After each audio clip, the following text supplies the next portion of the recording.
Doctor নির্মল ও মুর্শিদাবাদে গৌরীর অপর আস্থা রাখল পদ্ম শিবির। লোকসভা নির্বাচনের দিন ঘোষণা না হলেও এক ধাপে গিয়ে প্রার্থীপদ ঘোষণা করে দিল গেরুয়া শিবির বিজেপি। বহরমপুরে প্রখ্যাত চিকিৎসক তথা বহরমপুর মেডিকেল কলেজ হসপিটালে অবসরপ্রাপ্ত চিকিৎসকের ওপর আস্থা রাখল গেরুয়া শিবির।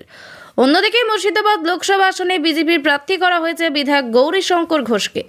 1999 সাল থেকে টানা কংগ্রেসের হাতে আছে এই বহরমপুর লোকসভা আসন। তবে এবার কংগ্রেসকে পরাজিত করার উদ্দেশ্যেই চিকিৎসককে প্রার্থী করে মাস্টার স্ট্রোক দিল বিজেপি শিবির।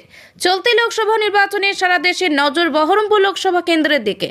এই আসনে 1999 সাল টানা এই কেন্দ্রে জিতে আসছেন কংগ্রেসের অধীর রঞ্জন চৌধুরী। 2024 সালেও তার প্রার্থীপদ নিশ্চিত। তার বিপক্ষে প্রার্থী হিসেবে বিজেপি বেছে নিয়েছে মুর্শিদাবাদের জনপ্রিয় শল্য চিকিৎসক ভূমিপুত্র নির্মল সাহাকে। বহিরাগত প্রার্থী যাতে না দেওয়া হয় তা নিয়ে প্রথম থেকেই সরব ছিল জেলা বিজেপি। সেই দাবিকে মান্যতা দিতেই চিকিৎসককে বেছে নেওয়া হয়েছে বলে দাবি বিজেপি সূত্রে। বহরমপুর লোকসভায় বিভিন্ন অধীরতা থাকলে নিশ্চয়ই অধীরতা একটা বিরাট তার একটা বিরাট ব্যাপ্তি রয়েছে সারা ভারতবর্ষের লোকসভাতে বিরোধী দলনেতা। তার তো একটা বিরাট ব্যাপক সারা ভারতবর্ষের মধ্যে তাকে চেনেন, তার একটা প্রতিষ্ঠা রয়েছে। কিন্তু আমার মনে হয় যে এই লড়াইটা এখন পার্টি ফেস করছে, যেমন আমার সঙ্গে অধীরদার হবে তেমনি নরেন্দ্র মোদীর সঙ্গে এনডিএর হবে।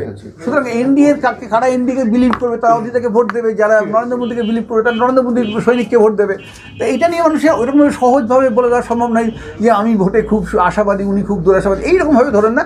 এগুলো কাজ স্ট্যাটিস্টিশিয়ানদের, এবং তারা করুক।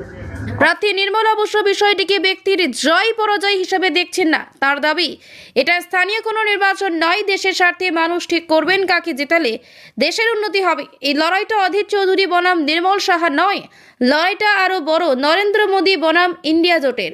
মানুষ ঠিক করবেন কাকে জেতানো দরকার, তিনিই জিতবেন। অন্যদিকে মুর্শিদাবাদ লোকসভা আসনে বিজেপি প্রার্থী হয়েছেন ওই বিধানসভার বিজেপি বিধায়ক গৌরীশঙ্কর ঘোষ। এই আসন একসময় সিপিএমের দখলে থাকলেও শেষ লোকসভা নির্বাচনে তৃণমূলের প্রার্থী আবু তাহের খান জিতেছিলেন। মুর্শিদাবাদ বিধানসভা আসনে 2021 সালে তৃণমূলকে পরাজিত করে পদ্ম ফুটিয়েছিলেন মুর্শিদাবাদ বিধানসভা আসনে গৌরীশঙ্কর ঘোষ। একদা শিক্ষক হিসেবে পরিচিত হলেও তিনি মুর্শিদাবাদের বিধায়ক, ফলে তার উপর আস্থা রাখতে বাধ্য হলো গেরুয়া শিবির।